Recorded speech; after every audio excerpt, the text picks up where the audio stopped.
को कैसे हो आप लोग। आशा करती हूँ आप सब ठीक होंगे। निधि चैनल में आप सबका स्वागत है। आज हम पुरुषोत्तम मास महात्म्य कथा का अध्याय 9 का पाठ करेंगे। कथा को पूरा सुने, बीच में बिल्कुल ना छोड़ें। चलो कथा प्रारंभ करते हैं। सूत जी बताते हैं कि मेधावी ऋषि की कन्या अपने पिता के निधन के बाद अत्यंत दुख और अकेलेपन में जीवन व्यतीत कर रही थी। उसका हृदय शोक से भरा हुआ था। वह न केवल माता पिता से विहीन थी, बल्कि अपने भविष्य को लेकर भी चिंतित थी। वह कन्या एक सूनी हिरनी की तरह भयभीत और असहाय होकर अपने घर में रहती थी। उसके नेत्र आंसुओं से भरे रहते, हृदय दुख की अग्नि में जलता रहता और हर क्षण वह अपने जीवन का कोई मार्ग नहीं देख पाती थी। उसके मन में सबसे बड़ा दुख था कि उसका विवाह नहीं हुआ और अब उसके जीवन का क्या होगा। यह चिंता उसे भीतर से तोड़ रही थी।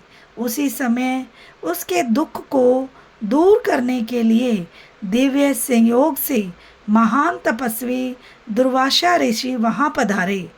वे अत्यंत तेजस्वी, क्रोधी किंतु कृपालु मुनि थे, जिनकी महिमा स्वयं देवताओं तक में प्रसिद्ध थी। उन्हें देखकर कन्या के मन में आशा की किरण जागी। कन्या के अत्यंत श्रद्धा और विनम्रता से दुर्वासा ऋषि का स्वागत किया।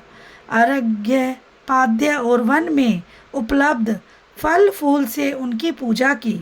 उसने उन्हें प्रणाम करते हुए कहा कि आज उसका जीवन धन्य हो गया है, क्योंकि एक महान संत उसके द्वार पर आए हैं। उसने यह भी कहा कि शायद उसके पिता के पुण्यों के कारण ही यह सौभाग्य उसे प्राप्त हुआ है। दुर्वासा ऋषि उसके सेवा भाव और विनम्रता से अत्यंत प्रसन्न हुए और उन्होंने उसे आशीर्वाद देते हुए कहा कि वह एक श्रेष्ठ कुल की धर्मपरायण और पुण्य आत्मा कन्या है। उसके पिता का तप फल सफल हुआ है, जो उसे ऐसी कन्या प्राप्त हुई। तब कन्या ने अपने हृदय का सारा दुख उनके सामने प्रकट कर दिया। उसने कहा कि वह अनाथ है, उसका कोई सहारा नहीं है और विवाह न होने के कारण उसका जीवन अधूरा रह गया है। उसे यह भय सता रहा है कि यदि शीघ्र विवाह न हुआ तो उसका जीवन व्यर्थ हो जाएगा। उसकी करुण वाणी सुनकर दुर्वासा ऋषि का हृदय द्रवित हो गया। यद्यपि वे स्वभाव से क्रोधी थे, परंतु भीतर से अत्यंत दयालु थे। उन्होंने कन्या के दुख को समझा और उसके कल्याण के लिए उपाय सोचने लगे।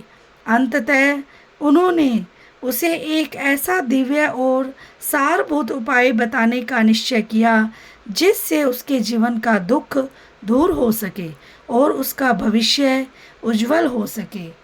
और कथा के अध्याय के खत्म होने के बाद हमें कीर्तन अवश्य करना चाहिए और आप भी मेरे साथ साथ कीर्तन कीजिए।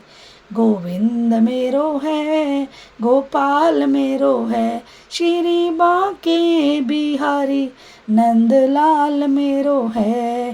गोविंद मेरो है, गोपाल मेरो है, श्री बांके बिहारी नंदलाल मेरो है।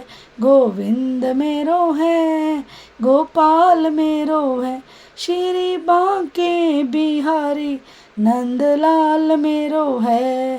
गोविंद मेरो है, गोपाल मेरो है, श्री मुरली मनोहर घनश्याम मेरो है।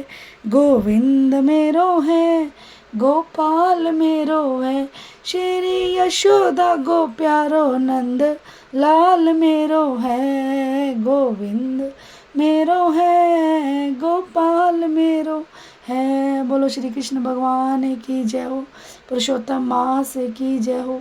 वीडियो को लाइक, चैनल को सब्सक्राइब करना ना भूलें। जो भी चैनल पे नहीं है, बेल आइकन को ज़रूर प्रेस करें ताकि मेरी वीडियो की नोटिफिकेशन सबसे पहले आपके पास पहुंच जाए। और आपके लाइक सब्सक्राइब से बहुत ज़्यादा हिम्मत मिलती है, तो प्लीज़ लाइक सब्सक्राइब ज़रूर करें और अगर मेरा अध्याय आपको अच्छा लगता है तो शेयर करें। मिलते हैं नेक्स्ट वीडियो में। राधे राधे।